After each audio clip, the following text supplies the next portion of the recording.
buat mouse. Ya boleh kertas itu aja, kertas itu bener. Ternyata ininya nggak bagus. Terima kasih banyak. Oke, oke. Jadi pagi ini panitia, teman-teman panitia minta saya ngomong soal bagaimana mengamankan AI. Jadi bukan cyber security, beda ya. Kalau cyber security kan lebih mengamankan infrastrukturnya, ngamanin server, ngamanin internet. Bagaimana kita ngamanin AI-nya, oke? Tapi sebelum terlalu urusan ngamanin AI, saya masuk ke dark web eh, buat ngasih lihat kondisinya. Apakah itu dark web? Dark web, oke? Dark web adalah dunia bawah tanahnya internet, di mana hacker jual data, apa segala macam. Oke, kalau mau masuk dark web beneran, biasanya kita akan pakai Kali Linux, terus pakai browsernya pakai Tor. Cuman kalau pakai cara itu susah, karena horor banget mau masuk situ. Dan buat dapat informasinya agak susah. Saya akan masuk ke sini. Ini Dark Radar namanya. Ini aplikasi yang bikin teman-teman ini ya, Cyber Army. Ini yang bikin anak-anak Cyber Army. Lokasinya ada di Pasteur di Bandung. Jadi mereka yang bikin. Kita udah bisa dapetin ininya doang, apa summary-nya. Oke. Saya akan ngeliat kondisi yang jebol Indonesia beberapa hari yang lalu. Saya coba lihat history, bisa lihat kok BPS semua di sini. BPS-nya nggak ada isinya soalnya, nggak ada yang jebol dari BPS, nggak ada, aman. Oke, saya masuk yang Indonesia. Ini ini browsing saya yang lama, yang barunya nggak ada. Tapi ini kira-kira tanggal 21 November yang jebol adalah Kementerian Koperasi. Terus transport tanggal 13, terus ada polisi tanggal 23, terus ada PU tanggal 20 Oktober jebol. Jadi rata-rata sebulan ada berapa kementerian yang jebol sih. Ini semua nggak masuk ke berita, jangan khawatir. Jadi kalaupun BPS-nya jebol, biasanya nggak akan masuk berita. Jadi ada aman sih, nggak ada di berita sebetulnya. Beres ya?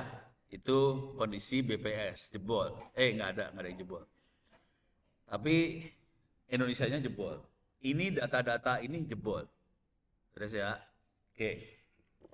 Terus sekarang username password yang jebol. Ini pemerintah ya. Coba lihat yang corporate juga ada. Ini saya nggak akan searching, saya lihat history yang pernah saya search saja. Ini terakhir tanggal 3 Desember. Tanggal 3 Desember ini Bank Mandiri jebol 28 November.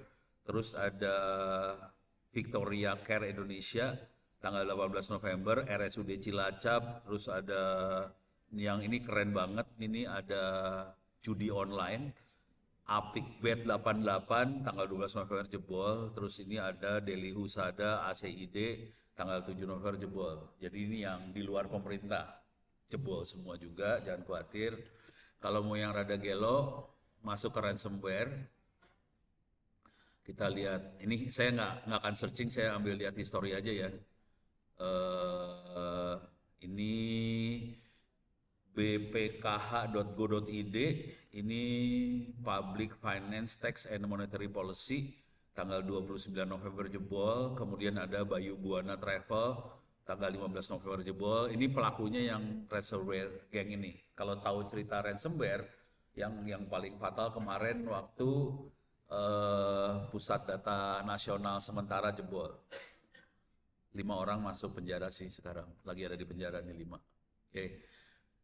Yang masalah kalau sampai ransomware jebol, masalah besarnya adalah eh gua nanya moderator ya. Kita kerjain moderator nggak apa-apa kan? Kalau sampai ransomware masuk, ini kan orang Prakom kan? Prakom, kita tes Prakom. Sampai sini jadi sidang sarjana, demen gue. Eh Ini kalau ransomware masuk, data bisa kita akses nggak? Tidak ada enkripsi. Terenkripsi ya. Supaya bisa diakses, perlu nggak kita bayar apa ransomnya? Kalau mau mudah mungkin iya Pak. Hah? Kalau mau mudah dapat key untuk dekripsinya mungkin iya. Gitu ya. Ini saya buka rahasia dulu ya. Ini banyak yang nggak dikasih tahu ke publik. Jadi si hacker yang bikin ransomware, kalau sampai ransomware-nya masuk, yang pertama kali dilakukan sama ransomware-nya adalah ngopi semua data yang kita punya ke si hacker. Jadi hacker punya data kita sih sebetulnya. Terus data kita di-encrypt. Udah gitu, jadi hacker udah punya data nih. Data kita di-encrypt. Udah gitu kita bayar ransom kan. Untung 2 kali tuh hackernya. Gitu. Jadi hati-hati dengan ransomware. Karena ransomware itu akan ngopi semua data kita. Udah gitu minta kita supaya bayar. Berarti kita tinggal hack balik si ransomnya itu buat dapetin datanya. Sebaiknya kita backup. Data di backup. Tapi backupnya harus hati-hati ya. Maksudnya gini. Jangan sampai data yang di-encryptnya ke backup. Rugi kita. Jadi backupnya harus pakai AI. AI-nya harus monitoring, ini datanya sudah kena ransom atau belum. Nah yang bisa deteksi, ini jujur dulu ya, pertanyaan sederhana dulu dah. Ini paling enak ini ya, pembicara nanya moderator, ini korban moderator. Habis ini nyesel nih. Pertanyaannya gini, oke, kira-kira antivirus bisa deteksi ransomware nggak? Coba-coba yang orang-orang infra. Ya saya lempar ke audiens mungkin ada yang bisa jawab. Silakan Tuh. Orang infra. Ransomware bisa dideteksi sama antivirus apa kagak? Halo? Pening kepala lu pada nyerah-nyerah kayaknya. Ya, dimungkinkah ada yang mau menyampaikan pendapatnya? Ya udah, stop aja dulu biar cepet aja nih. Ntar waktu gua habis. Jadi ransomware itu di-encrypt. Itu virusnya di-encrypt ya. Kira-kira kalau data di-encrypt bisa dideteksi sama software normal nggak? Nggak bisa. Jadi kayak kita nge-web pakai HTTPS, kita nge-remote pakai SSH, itu nggak bisa dibuka itu paketnya. Termasuk virus yang di-encrypt nggak bisa dibuka. Gimana cara kita tahu bahwa itu di-encrypt? Caranya pakai dia lihat pola, ini kayaknya filenya di-encrypt. Jadi bentuknya kayak gitu. AI. Yang jadi masalah, ini masukan aja buat orang yang megang infrastruktur sama backup data. Tolong pasang backup software buat backupnya dengan AI. Apa AI? Nggak bisa deteksi. Jadi antivirusnya harus pakai AI, kalau nggak kacau. Beres ya? Oke. Ini langsung kayak perintah aja dari Ono, kacau ini. Ini urusan ransomware udah beres ya? Ini parah loh ini. BPKH, GoID, Bayu Buana, apa pada kena semua nih. Ini parah, data hilang. Termasuk waktu kemarin Pusat Data Nasional sementara jebol, itu imigrasi jebol, pada jebol semua. Karena itu di-encrypt datanya. Jadi jangan sampai itu masuk ke BPS. Cara masuknya pada tahu nggak sih gimana cara masuknya? Sederhana sih, asli sederhana banget. Cara masuknya karena kita banyaknya ngeklik sembarangan sih, itu aja sih. Terutama cowok. Cewek mungkin nggak terlalu. Cowok biasanya ngeklik bokep 3GP. Itu lengkap itu, paket lengkap itu biasanya.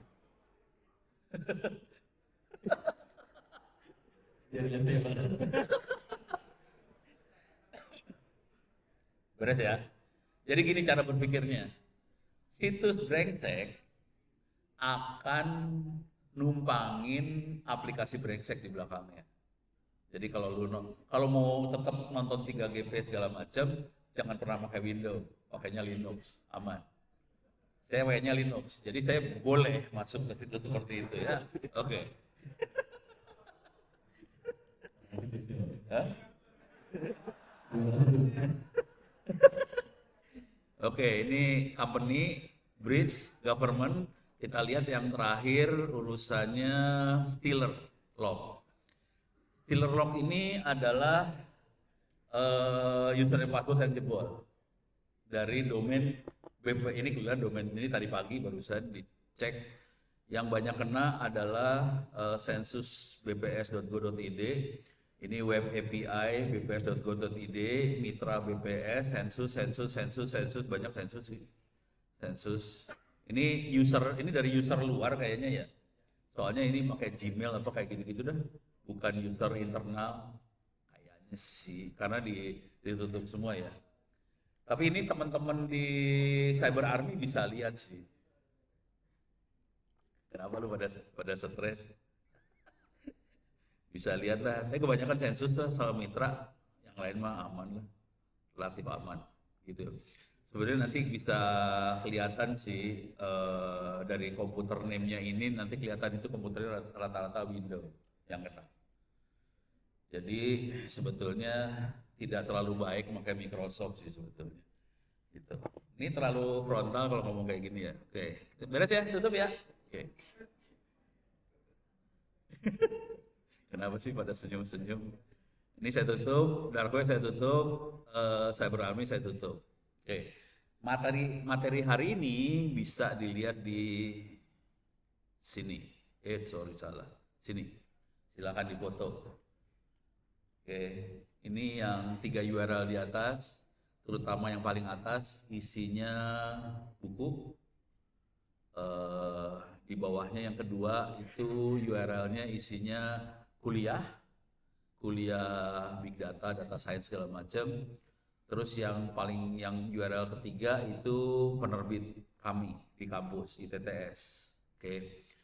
Ini semuanya free, yang diomongin sama saya semua nggak pakai duit ya, ini free semua.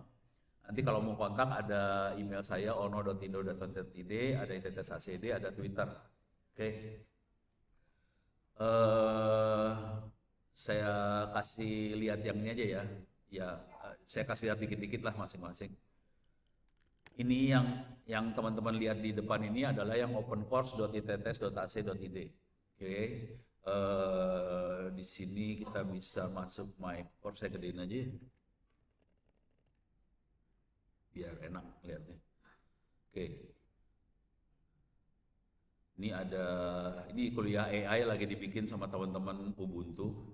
Ini ada ekonomi syariah dari Atanwir kalau nggak salah, database. Di sini ada big data sama data analisis. Saya klik kanan, saya buka di situ. Terus ada lagi cyber security. Saya buka juga ya. Oke. Cyber security dulu lah. Ini kalau pengen belajar cyber security materinya kira-kira kayak gini. Ini ada tentang IP versi 6, routing segala macam. Terus ada yang buat teknik buat masuk neraka, ada hacking, persiapan hacking nih lengkap. Jadi mau ahli neraka bisa banget di sini. Kemudian udah kayak gitu UTS baru masuk surga, cyber security segala macam.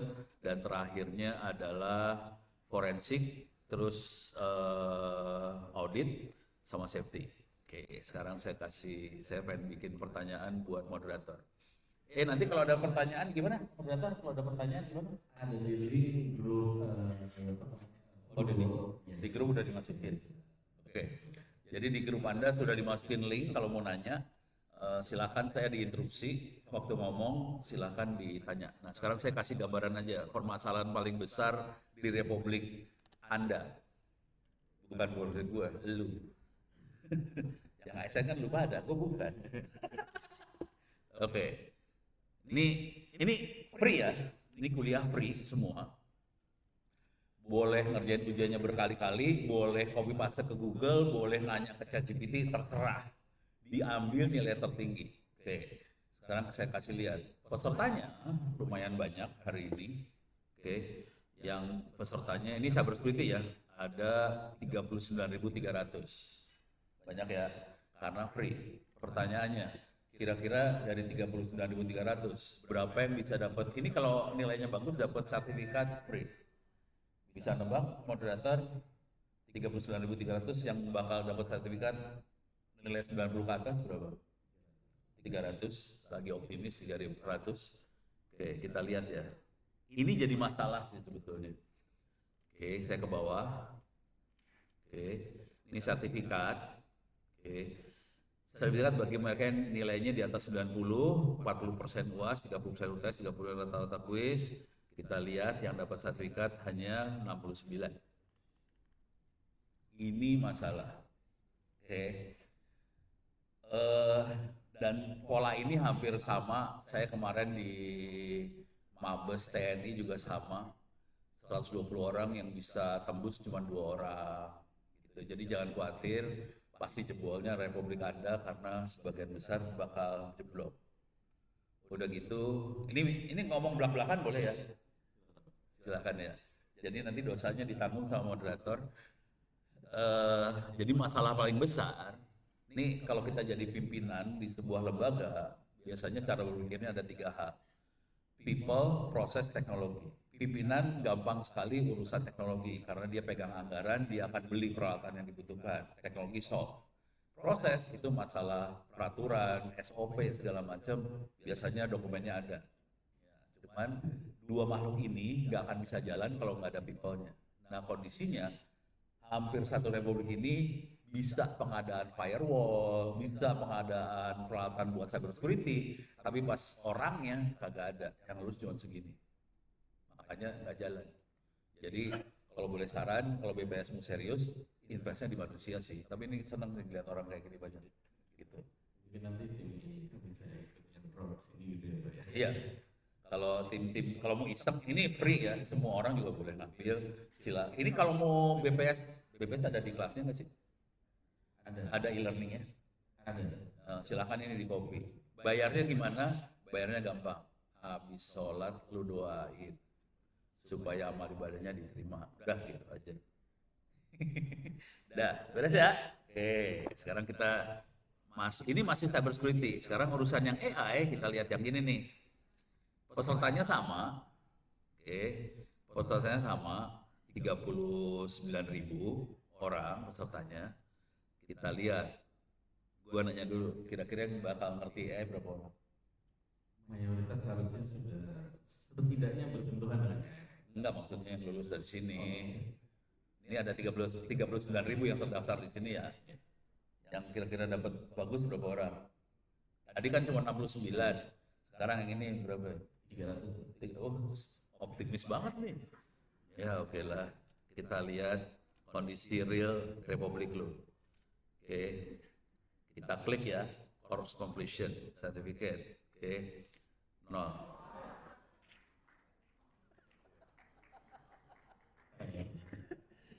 Horor kok bener. Jadi asal tahu bahwa ilmu yang Anda kuasain itu langka. Nggak banyak orang yang bisa seperti itu, makanya jangan kaget. Nanti sebetulnya semua kementerian lembaga butuh bantuan BPS. Gitu, bukan cuma buat ngumpulin data ya. Buat analisa data, buat forecasting ke depan butuh BPS. Kalau mau enak, BPS ngajarin ke semuanya supaya mereka semua pintar. Kalau nggak kacau ceritanya. Terus ya, jadi masalahnya ini nggak banyak orang yang ngerti. Dan sebagian besar orang berpikir AI itu pinter. Kemarin saya di TVRI, bukan kemarin, beberapa tahun yang lalu ditanyain sama pembawa acaranya ya, Ono, menurut Pak Ono AI gimana? Si Ono kan gelo orangnya, saya bilang AI mah tolong, saya bilang gitu goblok. Langsung melotot kan, di TV ngomongnya AI goblok kan. Ya karena saya tahu cara kerja AI, kalau gua nggak ngasih data training yang salah ya tolol lah dia. Gitu. Jadi mindset itu kebanyakan mikirnya, udah gitu mikirnya AI pinter. Udah gitu dicekokin sama vendor-vendor kan ya. Pakailah software saya, harganya 9M. Oh, pasti pinternya iya, kalau nggak ada datanya ya goblok lah. Gitu. Ya, mindset itu harus dirubah sih. Kalau saya semua bikin, AI-nya semua bikin. Beres ya. Bikinnya gimana? Ada di sebelah sih. Tapi target kita hari ini bukan bikin itu, target kita hari ini lebih ke arah keamanan. AI, bukan keamanan cybersecurity. Sekarang di mana dapat ilmunya? Kita lihat yang ini ya, yang atas ini ya. S.id. Oh, sebelum ke arah situ saya ngasih lihat yang ini dulu lah. Intech Press ini. Ini yang perjuangan yang sedang kita lakukan hari ini. Saya copy aja, Intech Press ini, paste. Ini perjuangan, kalau ini mah infak sedekah lah. Ini adalah penerbitnya ITTS. Oke. ITTS ada penerbitan buku. Di sini ada tulisan buku gratis. Klik buku gratis. Ini buku gratis AI buat SD, SMP, SMA, SMK. Nanti buat anak-anak Anda yang masih SD, SMP, SMA, SMK, kasih tahu ke gurunya, bukunya sudah ada gratis. Ini bukunya bisa diambil gratis ya. Ada buku SMK. Sarannya buat BPS, tolong baca buku SMK. Kurang ajar itu. Ini pakai Python sih. Ini ngomong jujur dulu ya, global dulu lah. Yang SMA, yang ini SMA ya. Saya kecilin dulu lah biar rada enak lihatnya. Jadi ini ada SD. Kalau SD lebih ke arah computational thinking. Gimana supaya anak SD bisa ngerti yang namanya algoritma, segala macam itu SD. Belum sampai coding. Yang SMP itu kita pakai Google Teachable Machine. Saya kasih lihat. Udah pernah, berapa orang yang pernah lihat Google Teachable Machine di ruangan ini? Belum. Aduh. Ini pelajaran anak SMP ya. Oke.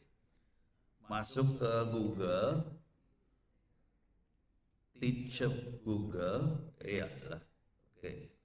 Google Teachable Machine. Oke.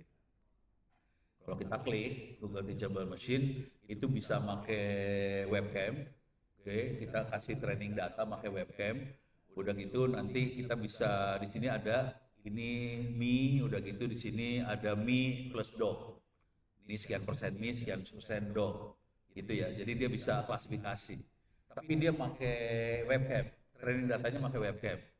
Caranya kira-kira kayak gini. Jadi kita pakai training data, kita bikin kelas, terus bisa bikin model, udah gitu kita bisa klasifikasi. Sudah dapat training data, terus webcamnya ngelihat, oh ini ono. Kalau saya biasanya supaya gampang saya pakai bogem sama dadah gitu ya. Ini bogem, ini dadah, ini berapa persen bogem. Kalau pas masih lihat muka gue, bogem gitu. Beres ya. Ini buat anak SMP. Selain itu anak SMP juga diajarin cara bikin AI pakai aplikasi App Inventor 2. Gampang banget lah, itu pakai GUI banget lah. Gampang ya. Oke. Kalau yang SMA kita pakai, mungkin di sini udah pada yang AI buatan sini apa namanya? BPS bikin AI katanya. Yang pakai yang orange tuh apa? Kalau saya makanya orange. Hah? Pakai IPAS. Jadi yang SMA kira-kira kayak IPAS, cuman kita makainya orange. Orange. Ini buat anak SMA ya. Orange data mining. Bisa di-download free. Programmingnya kira-kira kayak gini lah. Ini programmingnya kayak gini ya. Jadi programmingnya gampang banget. Oke, tadi pakai IPAS, kira-kira mirip kayak gini lah. Gitu ya. Itu buat SMA. Bayangkan kita targetnya seperti itu. Yang SMK Python. Nah, yang bagian Python kita waktu nulis kita tidak berasumsi ada guru yang bisa ngajarin sih sebetulnya. Gitu ya. Ya, jadi kita asumsinya bahwa kita pengennya cita-citanya seluruh bangsa Indonesia bukan cuma bisa pakai prompt, bukan cuma bisa pakai AI, tapi bangsa Indonesia bisa bikin AI sih sebetulnya itu waktu nulis buku ini. Gitu ya. Ini free, dilepasin semua. Silakan nanti dikasih tahu ke anak-anaknya, keponakannya, ke guru-guru di sekolahnya supaya nanti sekolah-sekolah bisa pakai AI. Kenapa kita sampai bikin seperti ini? Ini saya buka rahasia dulu ya. Ini semua tidak dapat anggaran dari APBN. Ini murni infak sedekah kampus buat Republik Indonesia. Ya, terima kasih. Sebenarnya harapannya sih Anda sebagai BPS bisa melakukan infak yang lebih dahsyat daripada kampus ITTS. Gitu ya. Tapi udahlah, ini kan punya data banyak. Tinggal lepasin datanya tapi harus dianonimisasi apa segala macam supaya data pribadinya nggak ada hilang. Karena kita butuh banget data set sih buat belajar. Nggak usah full dilepasin, kita kasih sampel 10% juga udah oke. Kira-kira gitu ya. Oke, ini beres ya? Oke. Sekarang saya akan pelan-pelan masuk ke, jadi itu urusannya yang ini. Intech Press, ITTS ACD, kita lepasin buku gratis. Oke. Yang tadi udah kita lihat di open course, kita bisa melihat kuliah-kuliahnya gratis. Nah, sekarang saya masuk ke sini buat materi hari ini nih.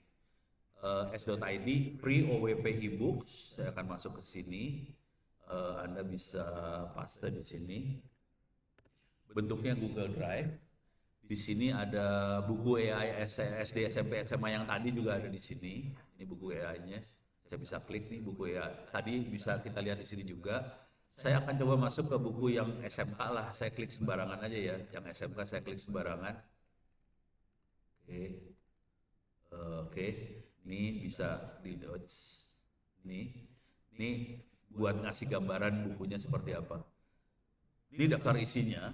Ini kalau nggak salah sekitar 170-an halaman. Oh, 224 halaman. Tapi kalau kita lihat ini kalau kita lihat nanti bukunya banyak Python-nya sih. Ini kalau ini pseudocode ya.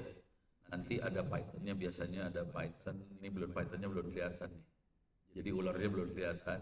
Ini masih pseudocode semua. Oh, ini udah mulai kelihatan nih. Oh, masih pseudocode. Oke, pseudocode juga. Tapi kira-kira di sini udah mulai kelihatan ada linear regression, ada random forest, apa segala macam. Anak SMK diajarin kayak gini. Mati kan, seru kan? Gitu. Nanti jangan sampai Anda sebagai prakom kalah sama SMK. Itu aja sih. Jahat itu. Oke, tapi poinnya kira-kira yang pengen saya sampaikan di sini nih. Nanti bukunya teori rata-rata cuma 2 halaman, 3 halaman. Ini kalau ini rada panjang nih. Oh, ini berapa halaman nih? 2 halaman teorinya. Ini teori penjelasan dari 2 halaman. Nanti di sini ada kasus, ada soal latihan, ada fun fact, ada tip belajar, aktivitas siswa, rangkuman dan sebagainya. Oke. Cukup, ini buku kayak gini bentuknya. Sekarang saya akan masuk ke, harusnya s.id-nya tetap saya buka. Oke. Sekarang saya masuk ke cybersecurity. Ada 2 yang penting di hari ini. Yang pertama adalah cybersecurity, yang kedua adalah perlindungan data pribadi. Oke. Yang perlindungan data pribadi saya buka dulu, tapi nanti yang penting lebih ke arah cybersecurity-nya ya. Tapi di dalam cybersecurity itu ada bagaimana teknik mengamankan si AI. Cuman secara filosofi yang gedenya urusannya lebih ke perlindungan data pribadi sih sebetulnya. Silakan dibaca-baca, ini buku-buku yang tentang perlindungan data pribadinya.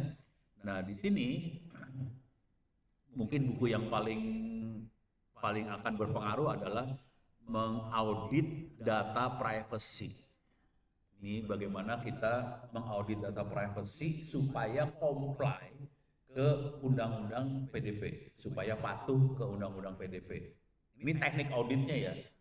Jadi saya tidak ngomong PDP mengharuskan ini, enggak. Itu pasti pembicara yang lain akan ngomong kayak gitu.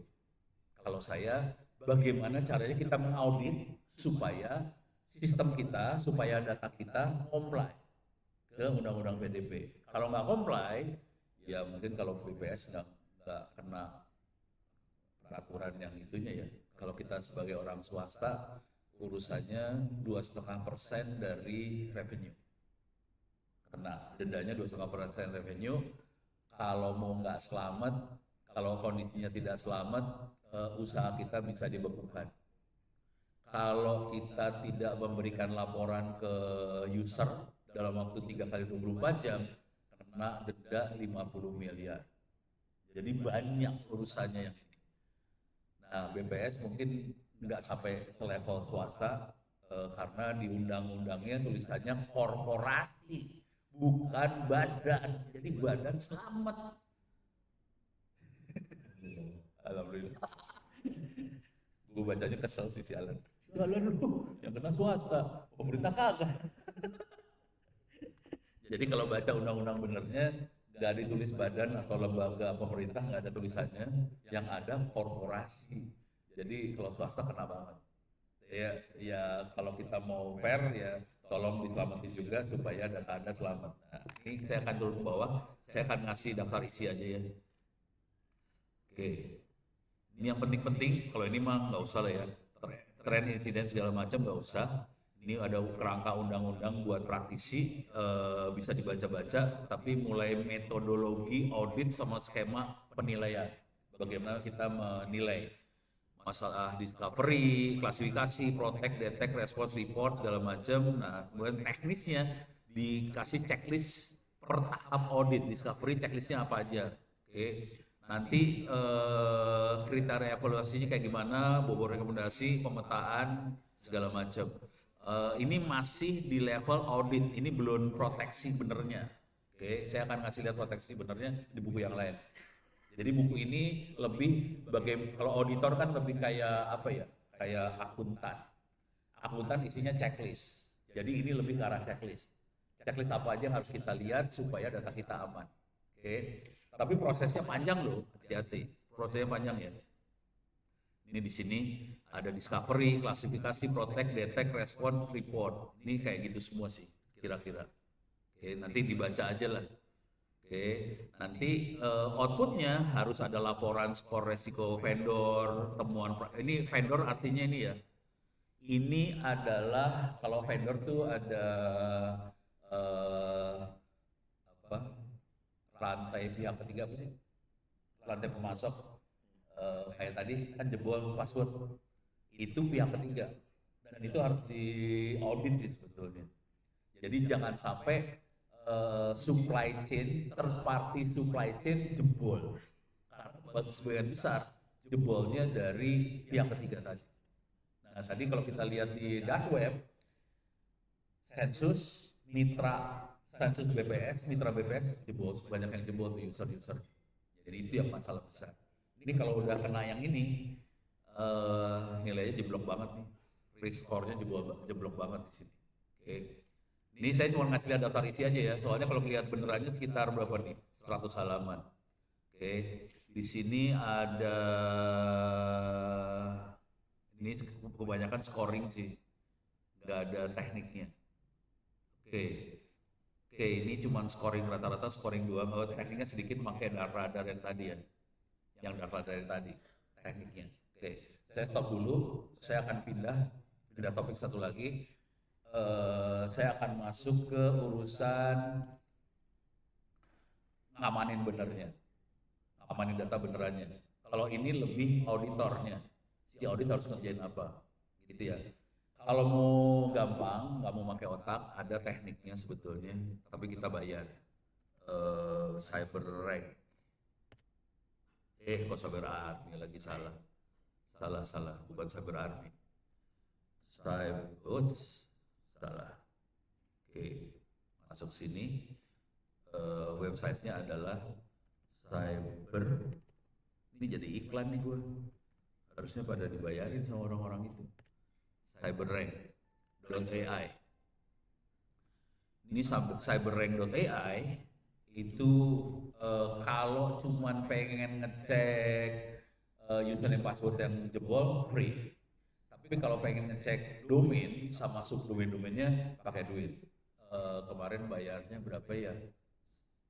$100 atau $200 lah, kira-kira kayak gitulah bayarnya per tahun. Jadi sebenarnya nggak mahal-mahal banget.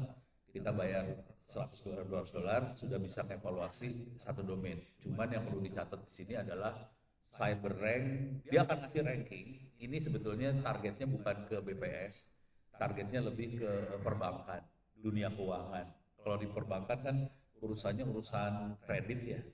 Jadi kalau bank ini kira-kira ratingnya AAA, bank ini AA, bank ini A, yang ini BBB, kayak gitu tuh rating kredit ya. Perbankan punya rating seperti itu. Nah si Cyberrank dia bikin rating buat perlindungan data pribadi sama cyber security. Yang free-nya tadi kalau dia pengen ngecekin username password yang jebol itu free. Tapi kalau mau ngevaluasi satu corporate, satu perusahaan, dia pakai duit. Nah, yang keren dari makhluk ini adalah si badan usaha tadi, apakah itu BPS, itu melanggar undang-undang PDP pasal berapa dikeluarin sama dia. Jadi dia bisa keluarin supaya kayak gitu ya. Jadi dia bukan keluarinnya data lu yang bocor ini, itu akan dikeluarin, tapi nanti ada tulisan Anda melanggar pasal sekian, pasal sekian, pasal sekian, keluar.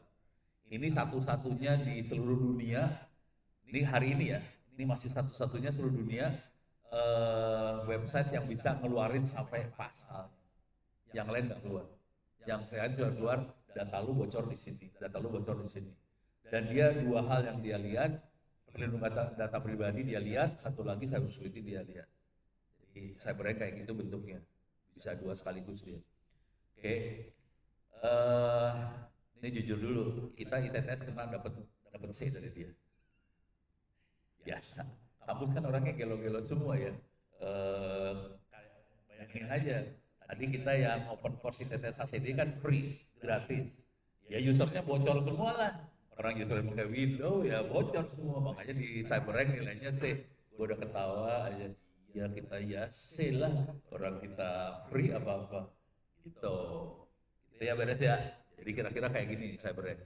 Nanti dari masukan tadi, dia tidak melakukan pentest. Si CyberRank tidak melakukan pentest, dia tidak nyerang. Akibatnya dia dapat informasinya dari dark web aja. Gitu. Jadi dia nggak bisa nilai kalau kondisi pertahanan di dalamnya seperti apa karena dia nggak pentest. Dia cuma dari dark web aja si CyberRank. Beres ya? Ini ngomong pakai bahasa ini apa nggak sih? Aman. Pentest gitu aman. Ini orang-orang yang saat ini ngeliatin layar komputer. Oke. Padahal lebih enak liatin cewek daripada layar komputer.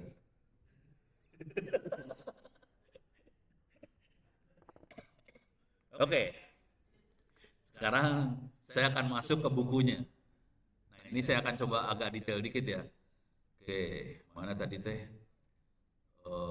Nanti saya coba praktekin juga ya.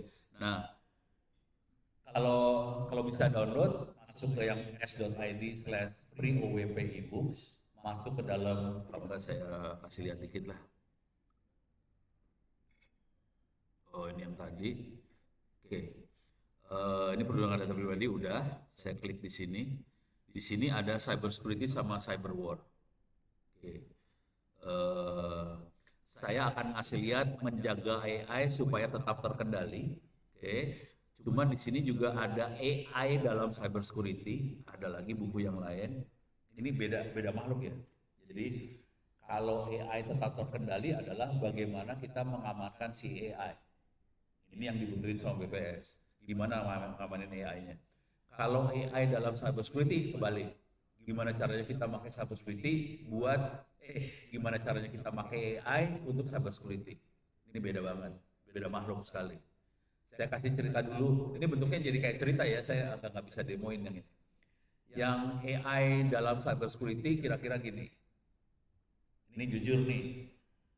Kemarin teman-teman DPR RI minta tolong, bisa nggak hapus pentest DPR RI? Bisa. Kita pentest DPR RI pakai Kali Linux manual. Oke, kalau yang belum tahu Kali Linux, saya kasih lihat dikit lah di sini. Ini tool buat masuk neraka lah, Kali Linux. Oke, ini ada bisa download ya. Kalau mau bisa download free. Tampilannya kira-kira kayak gini lah. Warnanya rata-rata hitam, rata-rata. Cuman yang baru agak belang-belang gitu, ada kayak batik lah bentuknya. Nah, kita biasanya pakai Kali Linux buat ngetes website ini bisa dijebol kagak. Kira-kira DPR RI pakai Kali Linux jebol apa enggak? Nggak jebol. Dia kuat. Namanya juga DPR RI. Lu bayangin Agustus kemarin yang ngehajar banyak banget kan? Nggak jebol DPR RI. Polri jebol. Jadi Polri jebol karena anak biasa lah. Ya kalau udah masuk ke wilayah politik kayak gitu kan, para penjahat juga berpihak kan ya. Udah Polri jebol, hancur Polri, hancurnya gila. Polri hancurnya edan-edanan, DPR RI nggak jebol.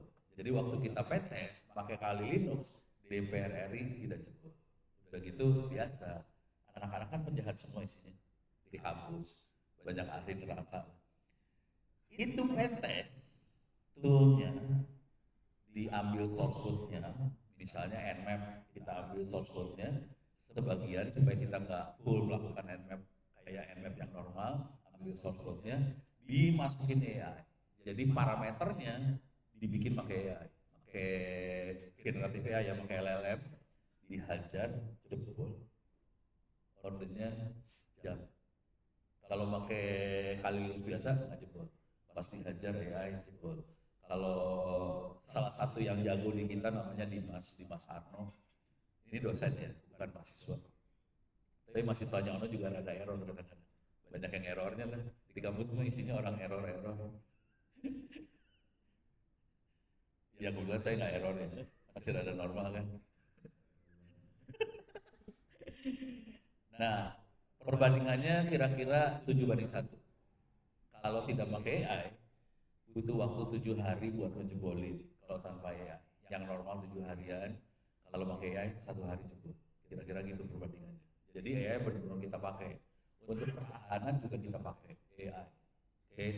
Salah satu yang kita pakai ini buat ngasih gambaran pemakaiannya ya. Salah satu yang lagi kita, kebetulan ada mahasiswa saya. Ini cerita sedikit buat kasih background AI-nya. Ini Fatah Falih Hilmi.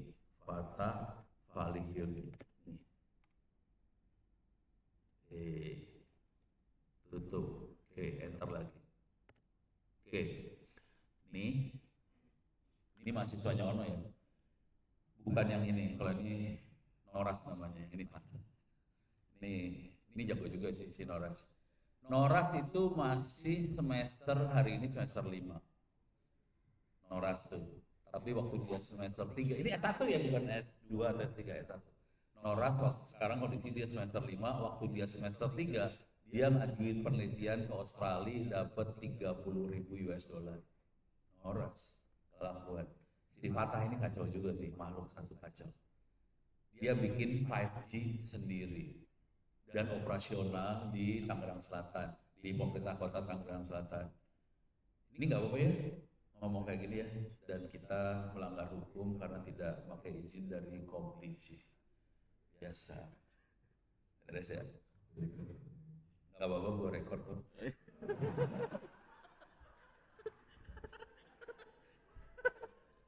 Yang nggak berani moderator lu parah. Ini gue kasih tahu kecepatannya ya. Ini kita bisa bikin sendiri dan kecepatannya parah sih. Nggak apa-apa, kapan lagi gue sombong. Oke, kita masuk ke download, kita cari speed. PQRS, S mana sih S? Speed, P I J K L M N O P Q R S. Speed, mana speed? Salah, mana ya speed? Ini dia.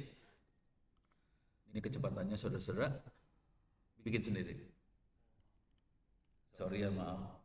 Harganya, kalau mau tahu, harganya punya Telkomsel 1M, 1 BTS, ini harganya 50 juta, 1 BTS. Konsekuensinya, kita bayarnya 1/10, kalau kita bayar pulsa, 1/10-nya sebetulnya. Jadi kalau kita tiap bulan atau tiap tahun tadi bayar 600.000, kita cukup bayar 60.000 sih sebenarnya. Jadi lu pada ditimpu sama Telkomsel. Beres ya? Oh, ada. Oh, mau connect ke sini. Harus SIM card buatan kita. Kita bikin SIM card. Jadi gini ya. SIM card itu kayak username password. Dan itu nanti pakai public key, private key sih. Jadi si private key-nya ada di apa sih? Ada di core network di central teleponnya. Kita bikin central telepon, ada private key-nya. Nanti si BTS ada public key-nya dan itu harus sepasang. Jadi itu ada di core network Telkomsel juga ada. Makanya SIM card-nya harus sendiri kalau yang itu. Bisa sih kalau punya SIM card-nya. Berbaik-baik hati sama orang tua gue kasih. Ya, bohong dengan tak. Ini beres ya. Ini buat ngiming-ngiming doang. Ini urusannya urusan security juga sih akhirnya ntar. Tapi nggak usah lah. Oke, sekarang kita balik ke urusan AI. Kita masuk ke menjaga AI tetap terkendali. Ini ditulisnya tahun 2024, jadi setahun yang lalu. Sudah agak kadaluarsa, saya harus memperbaiki sebetulnya. Karena sekarang serangan AI-nya lebih parah daripada setahun yang lalu. Kalau tahu hacking kan ada yang namanya SQL injection. Nah, sekarang kita udah melakukan prompt injection, udah parah banget injectionnya pakai prompt. Beda lagi teknik serangannya. Kemarin didemoin sama Dimas, jebol AI-nya, jebol bener, asli jebol AI-nya. Dan kita harus jago bikin. Jadi bukan hanya prompt ya. Sebentar saya kasih lihat lah cara pertahanannya dikit. Ini yang harus diwanti-wanti ya. Ini ada ini daftar isi dulu ya. Ada privacy by design, pengujian keamanan untuk keamanan AI, enkripsi data, tahapan pengamanan untuk serangan cyber. Ini kalau tahapan pengamanan AI untuk serangan cyber itu lebih ke arah infra. Terus kerentanan model. Nah, ini modelnya harus dijaga supaya aman juga. Soalnya model kan dari kita. Nah, ini urusan model itu Anda yang bikin. Model itu kan statistik yang pengumpulan data statistik yang Anda kerjakan itu jadi model. Jangan sampai datanya itu ngaco. Karena itu bikin kerentanan. Contoh sederhana aja. Ini apalagi ini sensus ekonomi.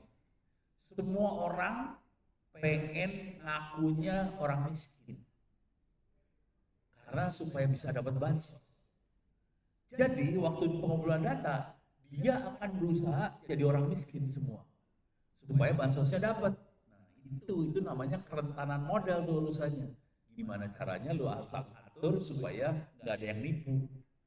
Tapi konsekuensi tidak nipu, nggak dapat bansos. Mending mana coba? Ya mending gua tipu. Supaya tetap dapat bansos. Nah ini isu-isu seperti itu tuh jadi kerentanan model. Ini contoh aja ya. Keamanan infrastruktur, cyber security biasa.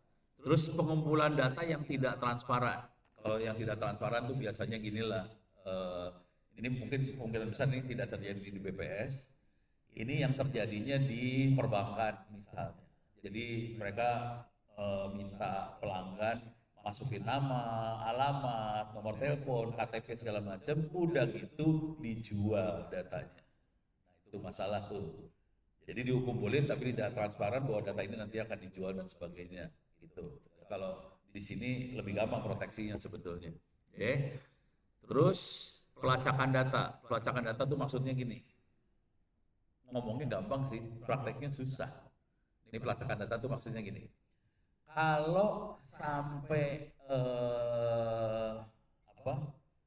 misalnya ada data, ada nama Ono di data itu, kan data kan banyak macam-macam ya. Ada data KTP, ada data punya perindustrian, ada punya data segala macam. Saya pengen data saya dihilangin dari data itu. Saya pengen ngelacak, ini datanya dari file yang mana sih? Nah, lu mampus lu, ngelacak kayak gitu, mabok asli. Oke, pelacakan. Ini kelihatan nggak sih? Kelihatan nggak? Oh, gue gedein lagi ya? Oke, ini pelacakan data kayak gitu ya.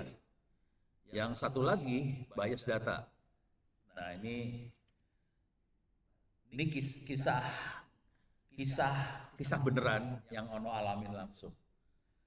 Saya ini juri inilah kalau mau tahu, juri 1 Indonesia Award, ini dia Astra, juri 1 Indonesia Award-nya Astra. Ini biasnya parah sebetulnya. Oke, biasnya ini juri-jurinya bisa kita lihat.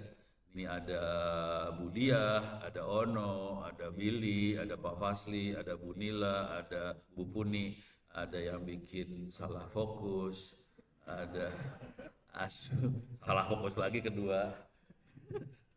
Pokoknya ada 2 yang bikin salah fokus lah di sini mah. Ampun dah, pokoknya kalau lagi meeting juri, gue mendingan tutup mata. Deh. Nah yang seru dari penjurian ini adalah gini nih. Ini nggak boleh gue buka rahasia ya. Ini Dian Sastro keren, ini makhluk satu ini keren sih. Bukan mukanya maksudnya.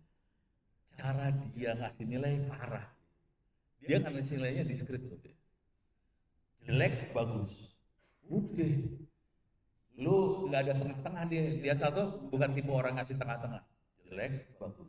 Yang lain kagak. Sebagian besar bangsa Indonesia, sebagian besar manusia akan ngasih nilai A, ini kayaknya oke, kasih nilai 5, kasih nilai 6. Dian Sastro kagak, 1,9, 1,9. Jadi keren nih makhluk satu ini, keren banget. Walaupun memang mukanya juga keren sih, tapi ininya juga keren. Dah, beres ya. Untuk AI, apa yang jadi menarik di sini?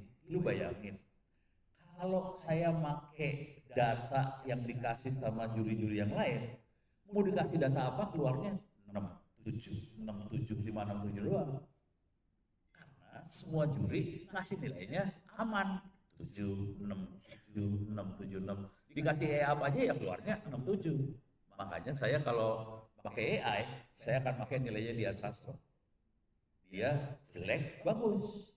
Pasti yang kalau dia bagus, keluarnya kalau sama Dian Sastro, bagus.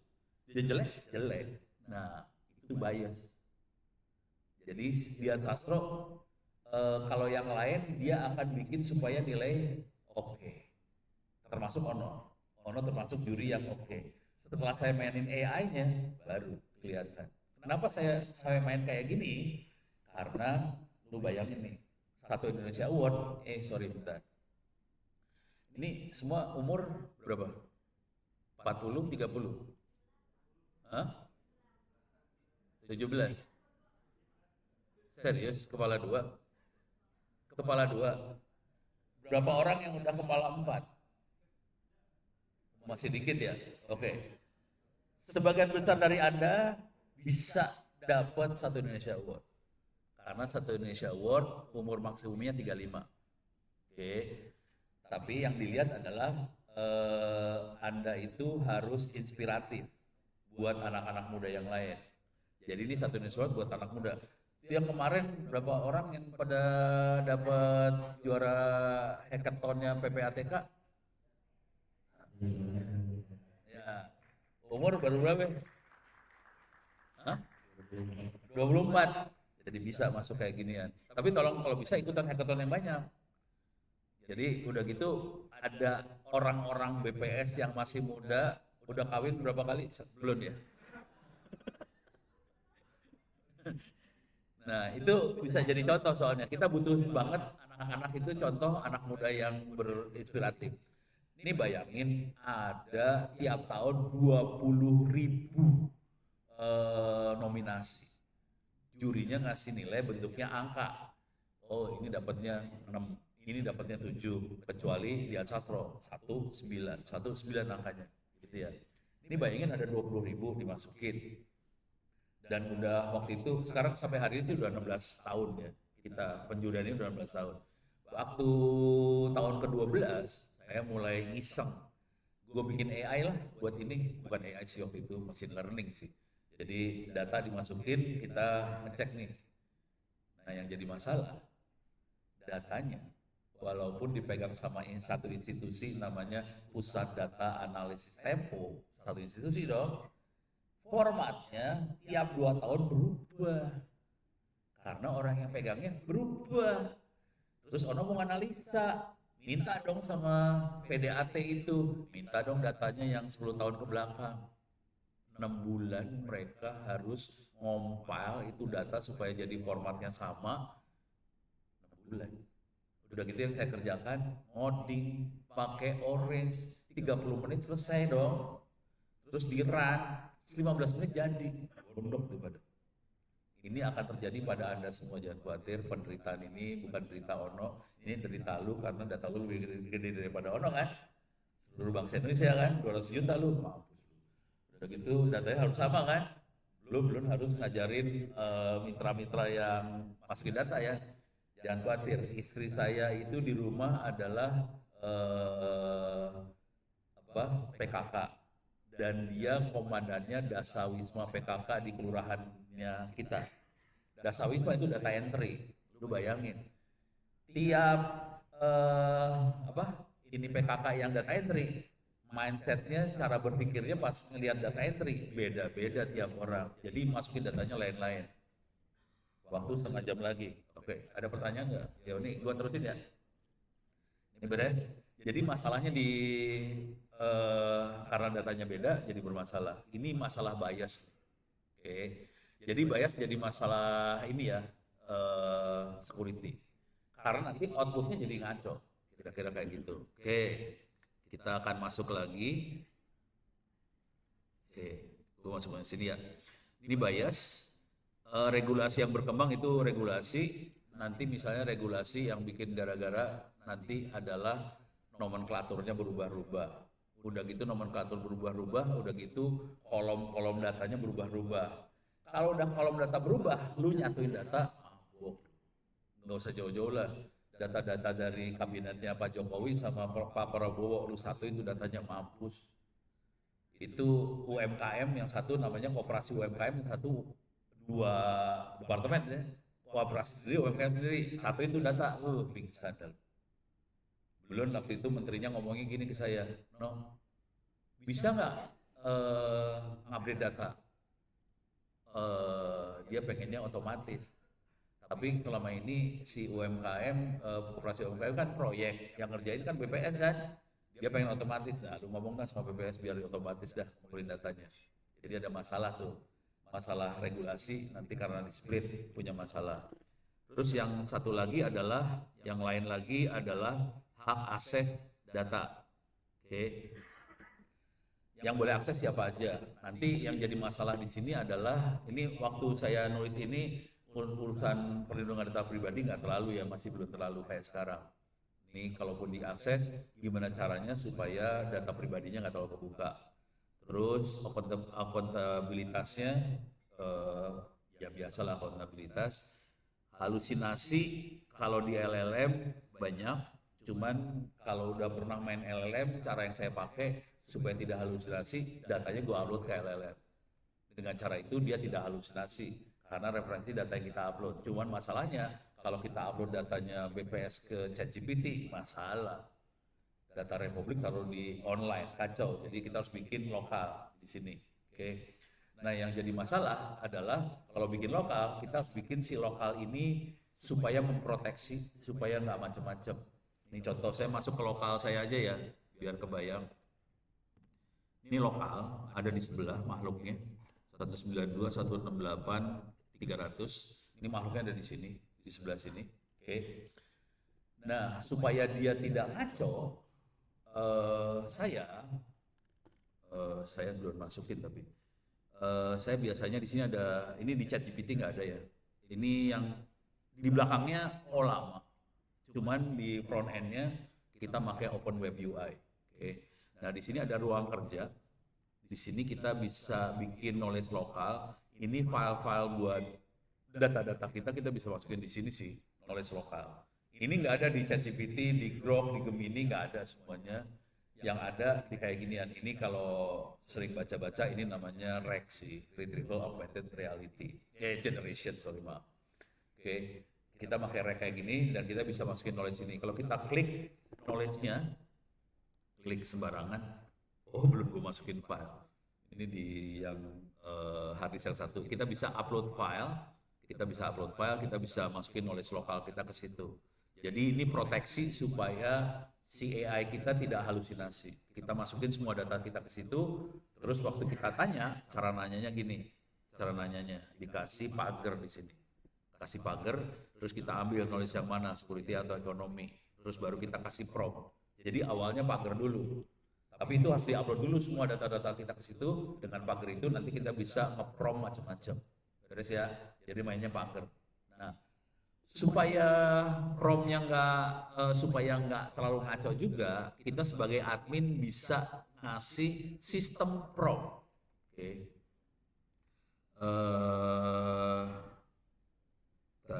Ini sorry. Ini masih kosong nih. Kita bisa masukin di sini sistem prompt. Oke. Sistem prompt bisa gini misalnya. Kita pakai ChatGPT aja buat bikin sistem prompt ya. Buatkan sistem prompt untuk Open Web UI supaya outputnya tidak halusinasi dan mengambil data dari /security misalnya atau /ekonomi ya, tadi ada ekonomi ya, ekonomi gitu. Dan berbentuk Tergantung kita maunya seperti apa, misalnya paragraf. Nah, ini sistem promnya cuma dibikinin kayak gini. Artinya apa? Tiap kali kita ngeprom, walaupun kita ngepromnya cuma 3-4 kata, nanti ditambahin sama sistem prom lagi. Jadi 3-4 katanya akan ditambah sama sistem prom, dan sistem promnya akan memaksa supaya baca data pagar ekonomi gitu. Jadi bisa kayak gitu sih. Kok nggak keluar sih? ChatGPT dapat langsung ngamuk dia. Ya udah, ini buatkan sistem prom dulu ya, buatkan sistem prom untuk open, harusnya panjang ya, web UI, gitulah. Ini kenapa nggak mau sih? Oh, preference cookie-nya. Oh, nggak mau sih. Nyambung tadi bisa nge-web gue. Ke internetnya malah parah. Apa gua nanya ke situ aja kali ya? Ini kok lamanya sendiri. Gua maksudnya gua pengen naikin Open Web UI, ternyata tolol. Ya udah. Nah, buatkan sistem Pro yang baik gitu lah ya. Tapi nanti biasanya akan panjang sih. Untuk untuk Open Web UI. Oke. Ini saya lagi pakai DeepSeek, kita bisa ganti-ganti sih. Yang bagus sih biasanya, oh ini sistem promnya kayak gini nih bentuknya. Jadi pasti gitu ya.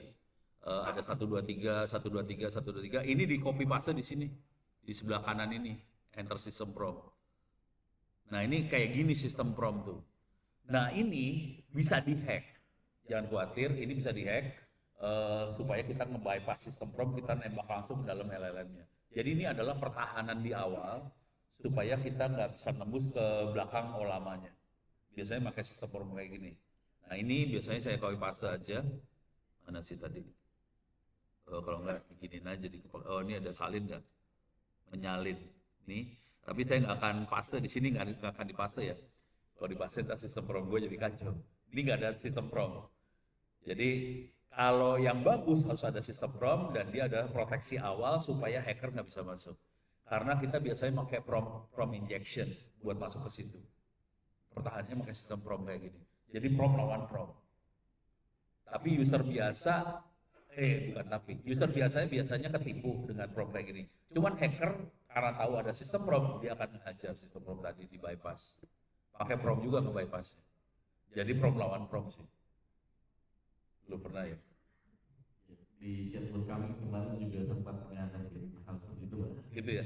Ya. Tapi kalau kita taruh nanti ChatGPT-nya lokal di dalam BPS ya aman aja sih. Gitu. Nah, karena waktunya sempit, saya akan loncat aja. Ini adalah bias bahasa, nggak penting. Yang penting yang di bawah sini nih. Oke.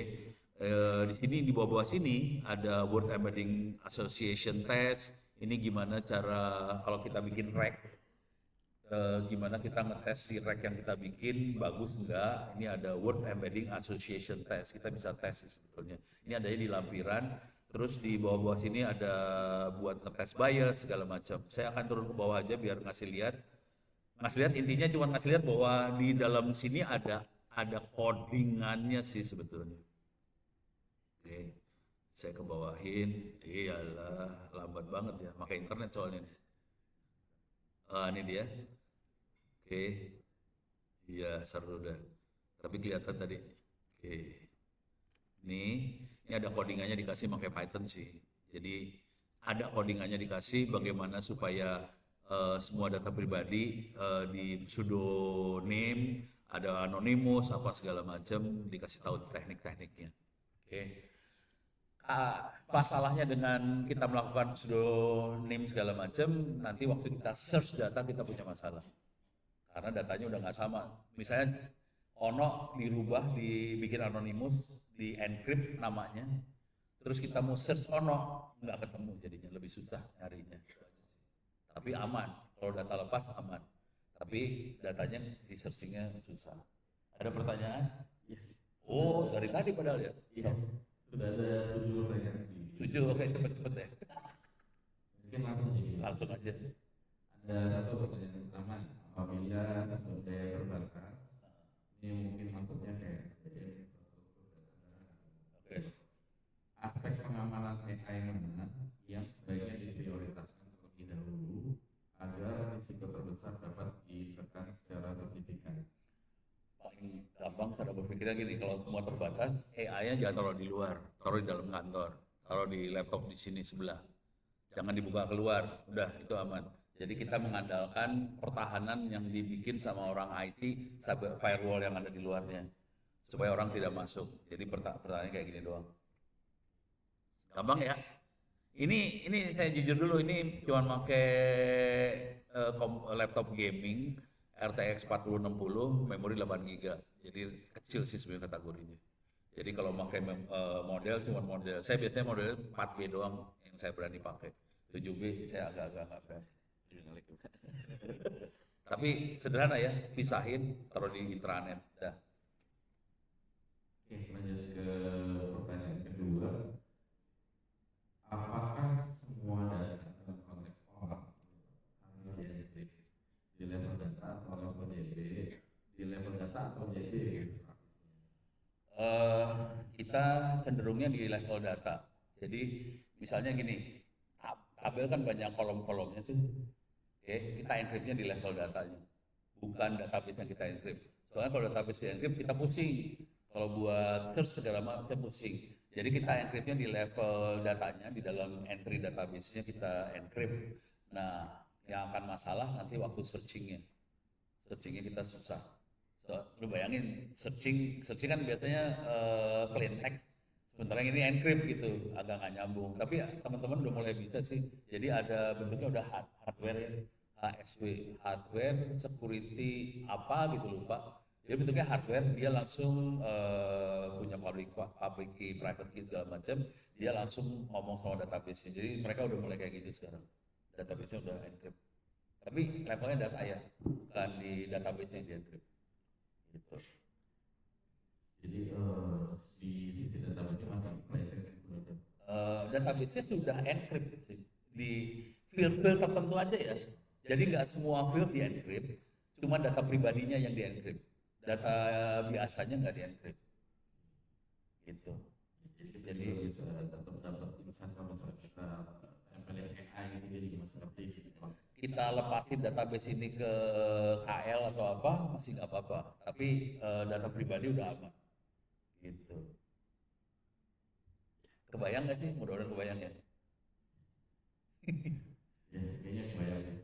Mungkin saya coba lempar ke floor audiens yang mau menyampaikan pertanyaan secara langsung, silakan. Ya, silakan. Mikrofon. Mikrofon lari. Mikrofon mana? Oh, ada di samping-samping.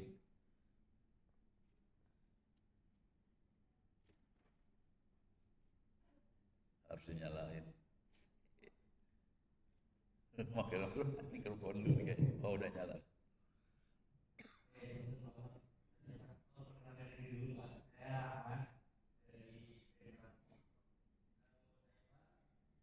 Kalau kayak itu mengambil keputusan tuh ya bukan dari dia datanya itu dia apa jadi seharusnya bertanggung jawab membuat model atau institusi yang mengoperasikan. Kalau saya ya, ini nanyanya ke Ono ya.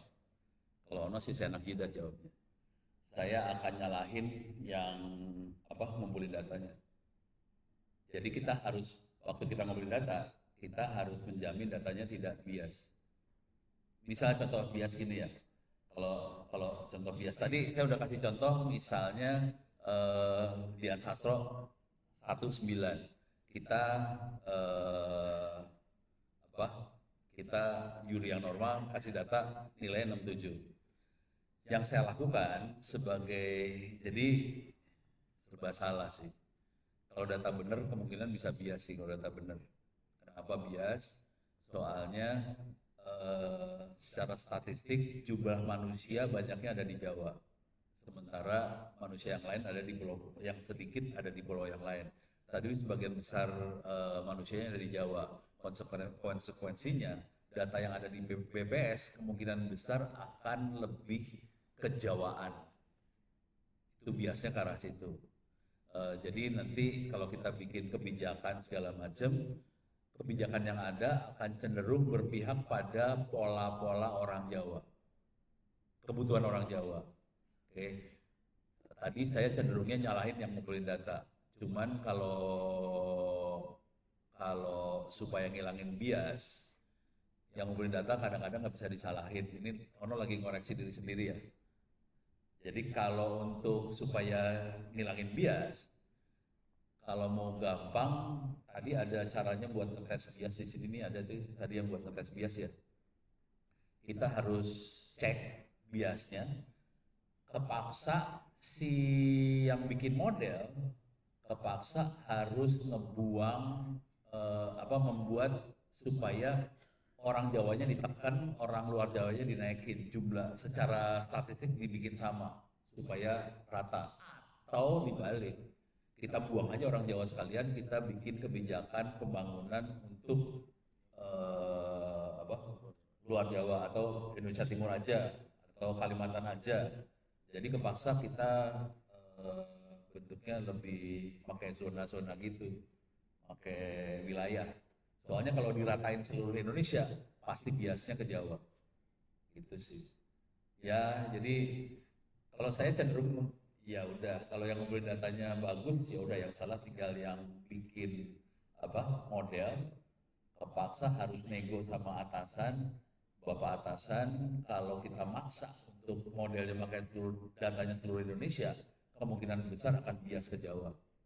Supaya tidak bias ke Jawa, kepaksa kita pakai per wilayah supaya nggak terlalu bias. Gitu sih. Jadi saya koreksi ya, saya ono salah juga tadi. Lagi ngomong langsung kepikir, kayaknya gue salah. Kebayang ya? Sip ya? Jadi kepaksa nego sih. Agak menarik sih, Pak. Berarti kan yang topik yang baru disampaikan itu terkait dengan bagaimana kita mengutilisasi AI untuk membuat kebijakan gitu ya, Pak. Iya. Sebenarnya sampai level mana kita bisa menggantungkan kebijakan tersebut terhadap AI? Apakah kita serta-merta menggunakan untuk AI untuk kita bikin kebijakan atau seperti apa? Tergantung kitanya jago apa enggak sih. Gini ya, kalau kitanya kalimat, kalau promnya kayak gini nggak bisa. Misalnya promnya gini ya, di ChatGPT. Ini tadi ChatGPT gue jalan apa kagak sih? Nggak jalan ya. Ya udah pakai Grok aja dah. Oke. Kalau kalimatnya tolong buatkan kebijakan buat Indonesia, ekonomi Indonesia. Ini misalnya gini ya. Tolong buatkan kebijakan untuk ekonomi Indonesia, untuk kacau nih kalau udah kayak gini, untuk ekonomi Indonesia. Oke, saya kirim kayak gini doang tanpa kasih data apa-apa, ya udah kacau. Kalau saya kirim kayak gini, dia tanpa data ya, ini kacau. Semua ya akan kacau. Jadi biasanya kalau caranya adalah saya nggak langsung ke situ, saya akan upload data saya, tapi ini bahaya banget kalau udah upload ke kayak ginian ya, makanya saya lebih pakai yang lokal kayak gini. Oke. Dia nyari. Kalau saya tidak akan kayak gitu, saya akan masuk ke sini. Oke, ini udah jadi promnya, saya akan baru lagi. Ini ada plus kan di semua ini ada plus, ya udah gua upload dulu filenya, terus baru di prom. Tapi promnya biasanya kalau saya promnya akan bertahap banget sih saya biasanya. Kalau misalnya saya bikin paper jurnal, misalnya, ini ya ngomong dulu lah, soalnya waktu itu sempit banget. Kalau saya bikin paper jurnal, data saya akan upload ke lokal, udah gitu promnya kira-kira gini. Ada novelty nggak di sini? Atau ada yang istimewa nggak di sini? Ada sesuatu yang bisa kita pakai buat merubah kondisi ekonomi Indonesia nggak di sini? Nanti dia ngasih tahu, kayaknya parameter ini bisa kita pakai buat merubah kondisi ekonomi Indonesia. Nanti udah gitu saya drill lagi ke dalam. Oke, untuk parameter ini tolong buatkan grafiknya supaya saya gampang visualisasinya. Terus nanti di drill terus sudah. Gitu. Kalau saya caranya kayak gitu sih. Berarti kita harus menambahkan konteks lengkap mungkin Iya. kita tambah ke AI-nya baru kita analisis kembali dari output si AI tersebut apa saja. Dan pelan-pelan ya, nggak langsung minta hasil akhir, nggak, pelan-pelan. Dan saya akan cenderung pakai AI lokal. Dan itu tidak harus pakai GPU yang gede. Saya pakai 8 GB masih dapat sih kadang-kadang. Gitu. Itu berarti terkait dengan privacy dari data yang kita unggah ke database Iya. juga gitu. Ya. Pada pernah ngupload file Excel belum sih ke AI buat dianalisa? Sudah. Udah pernah kan? Ya udah. Ini pertanyaan tolol dulu sih, Ono udah pernah ngupload apa Excel belum? Jangan khawatir, kalau BPS sudah pernah. Kalau saya lagi di kampus yang lain belum pernah, mereka nggak tahu file bisa diupload ke AI kayak gitu, nggak tahu. Ada lagi yang mau bertanya dari audiens? Loh belakang, oh ada dua. Silakan. Ibunya dulu, cowok belakangannya ya, cowok, sorry ya. Nama lengkap dan Apa nama lengkap? Mau diapain? Nggak berani dia. Namanya panjang, oh, lagi dikerjain sama ini. Emang moderator lu parah nih kayaknya.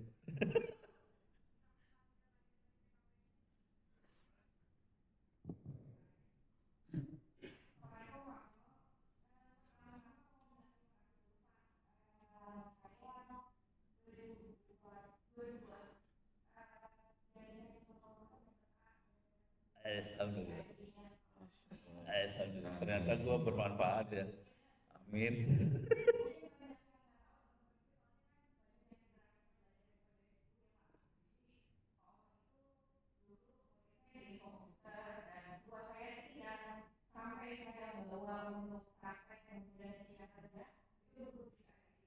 Walah. Oh, sebelum lupa, ntar bukunya ada di sini.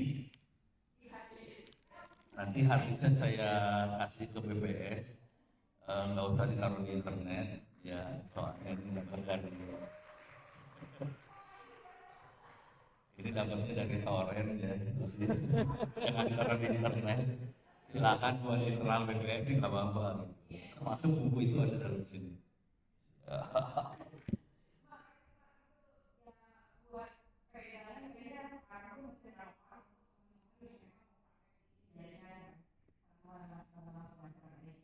Ini sekarang bukunya udah banyak AI sih orang ngomongnya. Lebih parah lagi.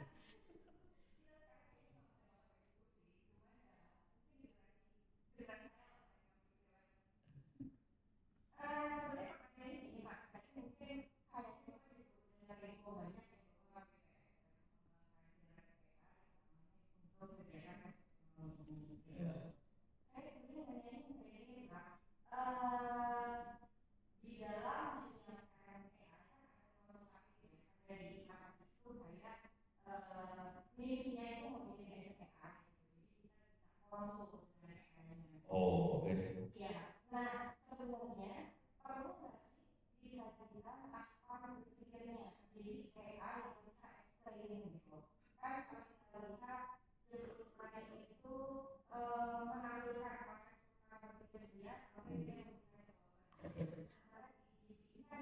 Enggak. Ya. Ya.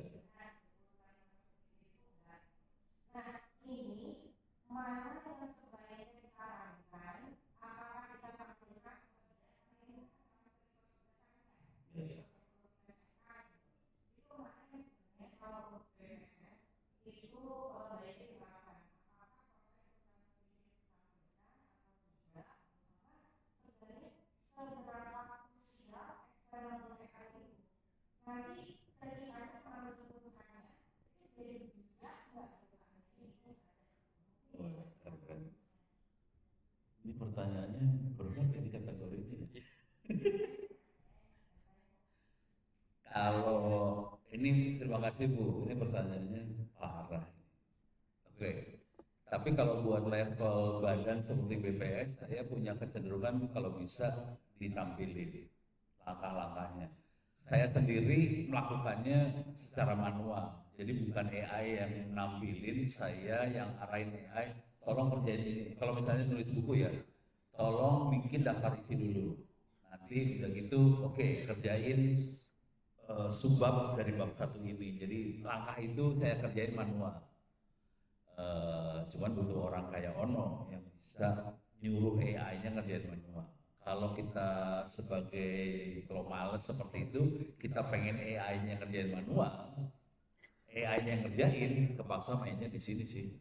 Di sini sistem prompt tadi. Ini ada kebaca nggak sih? Ini ada segede ini. Ini ada enter system prompt. Jadi si AI bisa kita arahin sih sebetulnya. Oke, ini yang akan nanya rata-rata analis bisa. Anda harus pertama-tama ngasih overview tentang data yang diupload. Kedua, tolong identifikasi ini. Terus ketiga, jadi langkah analisa kita taruh di sistem prompt. Jadi nanti kita waktu nge-prompt cukup ngasih perintah. Saya pengen analisa ekonomi di Bandung. Nanti dikeluarin langkahnya sama dia berdasarkan perintah sistem prompt. Jadi bisa kayak gitu. Beres ya Bu ya.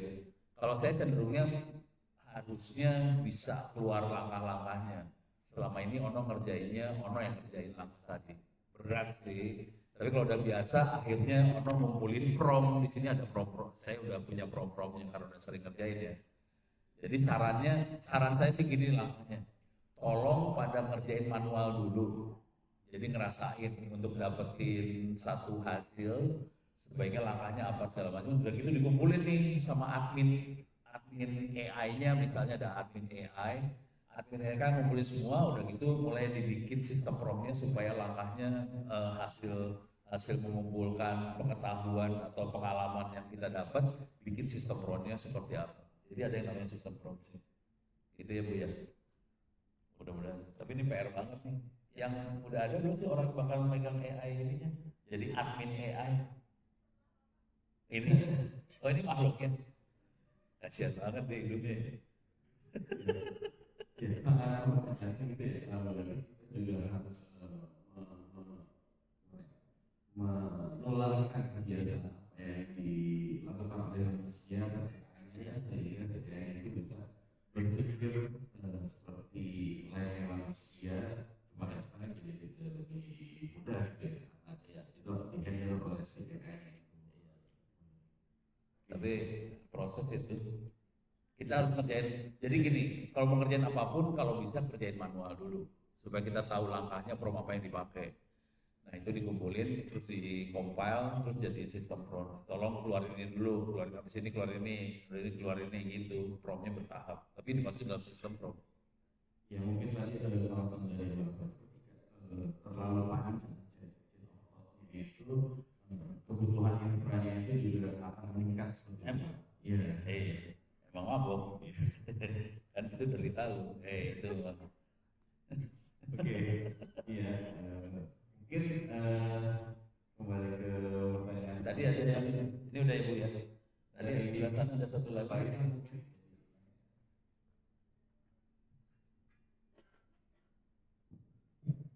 Makasih Mas Fikri. Kalau itu tadi Bapak namanya saya melihat ini Pak, dari sisi efek psikologis kemanusiaan dari AI Pak. Iya. Karena ya itu kan jelas-jelas terbentuk dari garis nyata yang kemudian teknologi dan segala macamnya. Efeknya adalah pada critical thinking kita, di mana daya literasi kita masih sangat rendah.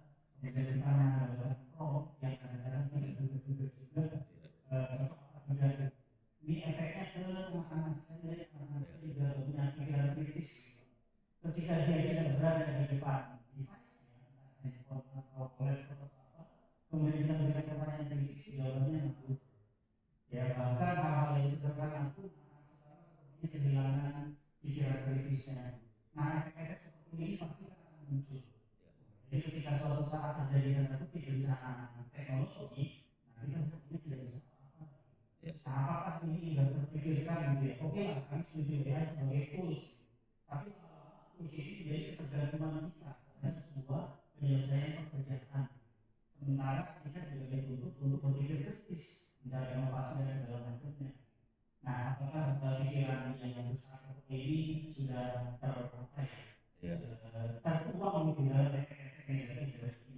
Terima kasih. Oke, ini pertanyaan standar banget nih, maksudnya hampir di semua sesi pertemuan pertanyaan ini muncul sih sebetulnya. Jadi itu kegalauan sebagian besar orang karena takutnya kita digantiin AI gitu. Nah, kalau pengalaman saya pribadi kira-kira gini, AI akan membuat kita lebih tajam. Tajam itu bisa positif, bisa negatif nih ya. Misal, kalau kita males, AI akan membuat kita menjadi amat sangat tambah males. Kalau kita tidak kreatif, AI akan menjadi kita menjadi tidak kreatif banget. Kalau kita tidak kritis, AI akan membuat kita menjadi amat sangat tidak kritis. Jadi emang AI akan parah banget kalau kitanya emang negatif. Tapi kalau kitanya positif, AI akan membuat kita sangat positif, kita sangat kreatif, kita akan sangat inovatif. Aman. Nah ini pengalaman pribadi langsung ya. Ini misalnya, ini buku-buku yang ini saya kasih lihat di sini.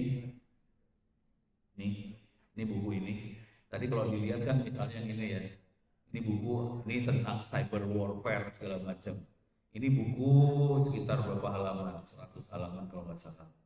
Sekitar 98 halaman. Ini buku ditulisnya dalam waktu sekitar 6 jam. Dan presisi banget. Oke. Jadi rata-rata buku-buku ini yang Anda lihat di layar, yang bisa Anda download, itu saya nulisnya rata-rata cuma 6 jam, 12 jam. Kalau sekitar 300 halaman, kira-kira 2 hari bukunya. Dan itu untuk bisa sampai level itu, supaya dia tidak halusinasi, saya harus masukin banyak data. Kemampuan seperti itu saya lihat nggak ada di dosen-dosen saya, yang umurnya baru 40-an, kepala 4. Saya umurnya kepala 6 loh. Hati-hati, udah hampir sama kayak Pak Ari, harusnya pensiun. Udah gitu, gue bisa ngalahin anak yang kepala 4 kan kacau. Nah itu kalau saya lihat, kalau Anda memang tidak melatih atau biasa dilatih kritis, inovatif, dikasih AI parah langsung. Jadi sarannya memang kita harus melatih diri sendiri supaya kita kritis, kita inovatif segala macam, dikasih AI dahsyat banget sih. Jadi emang harus, ini bukan urusan waktu kita kerja, ini harusnya ditanam sejak anak-anak masih SD, masih SMP. Nggak bisa kalau udah mahasiswa, udah lulus, udah kerja susah. Harus dari bawah banget kita tanamin itu. Saya jujur, saya tanamin kayak gini karena anak saya di rumah juga sih. Itu, jadi ya dikasih aja kenceng, pada kenceng semua. Di anak-anak mahasiswa saya juga saya mulai tanamin AI cuma sebagai alat bantu, cuman otaknya tetap manusia. Gitu, kira-kira. Tapi kalau kita nggak tanamin itu, kita bakal dilibas sama AI. AI akan mengontrol kita. Jangan sampai AI mengontrol kita. Kalau bisa kita mengontrol AI. Gitu. Berarti saya ya. Tapi ini hampir semua pertanyaannya kayak gini semua. Gue demen nih, ternyata isunya sama. Ini bukan di sini doang ya. Kalau saya lagi di luar negeri juga nanyanya gitu. Oke. Jadi sama. Sebenarnya AI itu hanya tools yang bisa kita gunakan untuk ibaratnya kayak pisau gitu ya, kan bisa dipakai untuk hal-hal yang produktif maupun hal-hal yang negatif. Nah udah gitu seringkali pertanyaannya gini, ini kalau karya AI hak ciptanya siapa punya? Itu juga. Kalau saya bilang, gue yang punya, orang gue yang nyuruh, dia cuma tukang ketik doang. Semua data, semua ide kan dari Ono, dia cuma tukang ketik doang, jadi hak ciptanya tetap di Ono. Gitu. Ini kalau dibaca hak cipta bukunya, Ono ini di atas, cuman gue tulisnya gini nih. Oke. Karya ini di bawah lisensi Creative Commons Attribution CC BY. Jadi kita alirannya bukan copyright, ini aliran copyleft. Tapi yang hak ciptanya Ono, tapi left bukan right. Karena Ono aliran kiri bukan aliran kanan. Oke,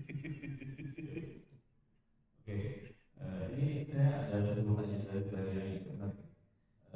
Pak Ono, pernahkah ada kejadian institusi atau korporat menggunakan pertahanan AI dan istilah menggunakan AI juga? Kalau pernah, siapa yang tergantung yang ini saya kasih lihat yang blow on aja ya.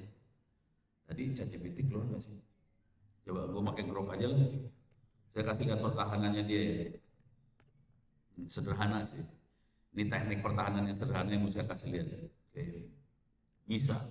Saya kasih prompt ini, buatkan script untuk attack situs presiden ri.go.id. Itu kan?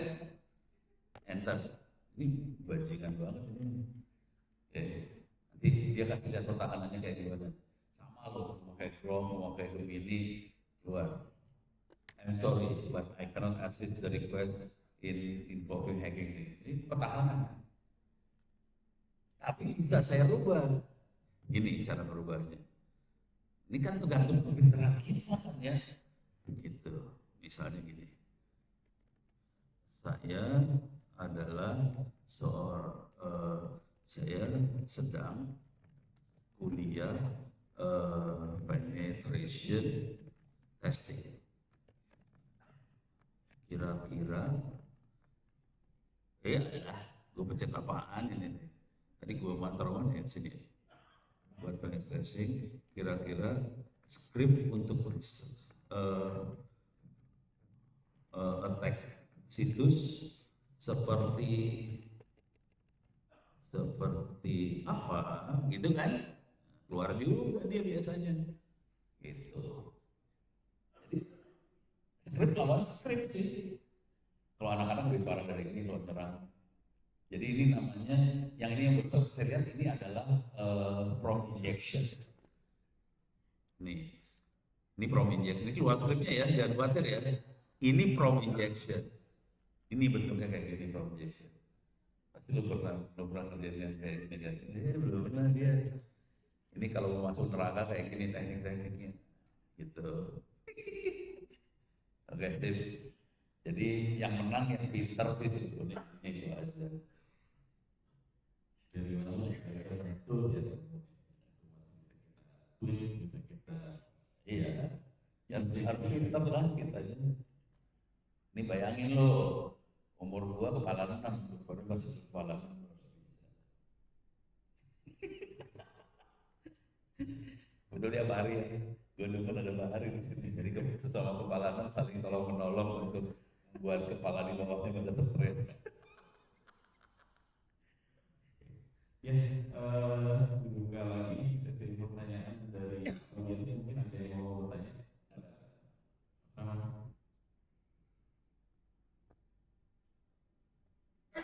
Ini online banyak yang nanya juga. Tadi 7 kan. Masih ada beberapa lagi yang seru.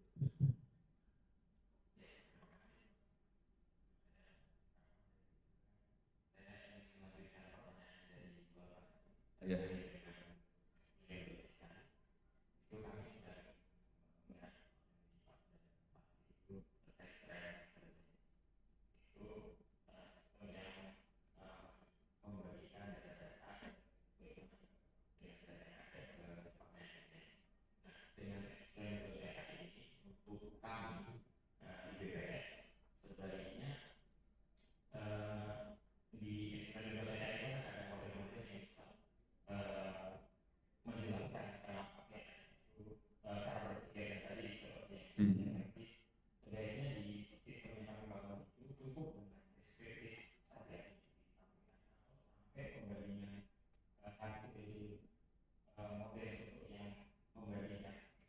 Waduh, lu nanya pada gila semua ya. Parah. Nih jujur dulu ngomong ya, saya nggak bisa jawab yang ini sebenarnya. Berat banget lu nanya, parah. Saya nggak tahu jawabannya benar, saya nggak tahu. Ini jujur dulu, saya nggak tahu jawabannya benar. Cuman secara insting ini instingnya Ono doang ya. Ono boleh salah. Yang Anda kerjakan kemungkinan besar bisa jadi paper jurnal S2 S3. Jadi karena saya orang akademik, sebenarnya saya tujuannya bukan lebih ke arah kerjaan jadi, tapi S2 S3. Nah sekarang urusan explainable AI. Mau bentuknya deskriptif atau angka-angkanya dikeluarin. Tergantung target pembacanya sih. kalau saya bisa.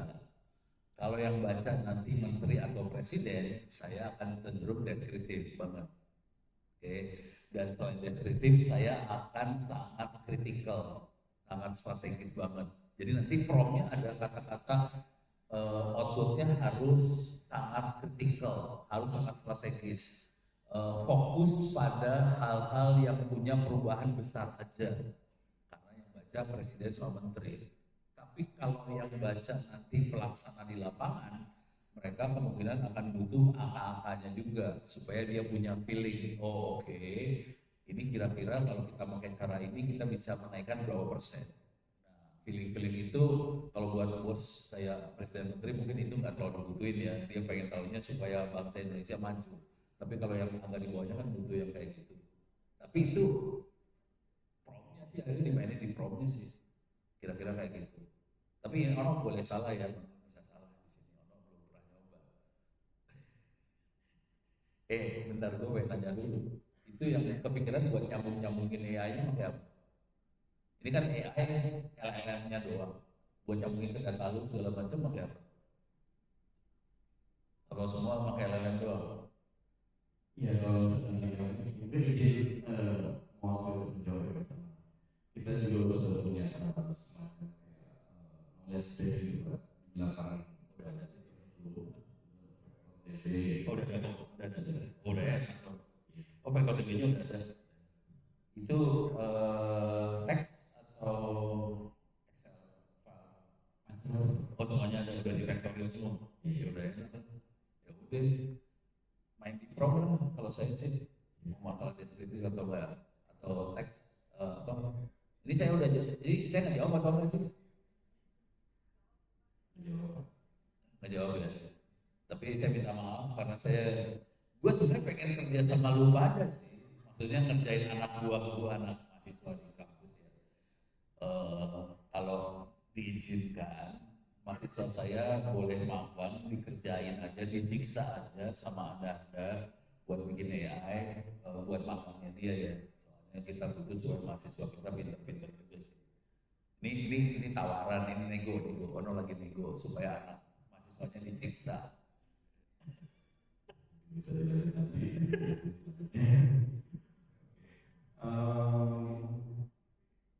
Mungkin bukan satu pertanyaan lagi dari beberapa yang saya dengar. ada pertanyaan lagi aman dari online Mungkin saya ada pandangan dari sisi Pak Mas seperti itu. Di sini ada pertanyaan lebih general. Jadi di BWS itu ada dengan berjenjang ya, ada yang junior, ada yang muda dan lanjut.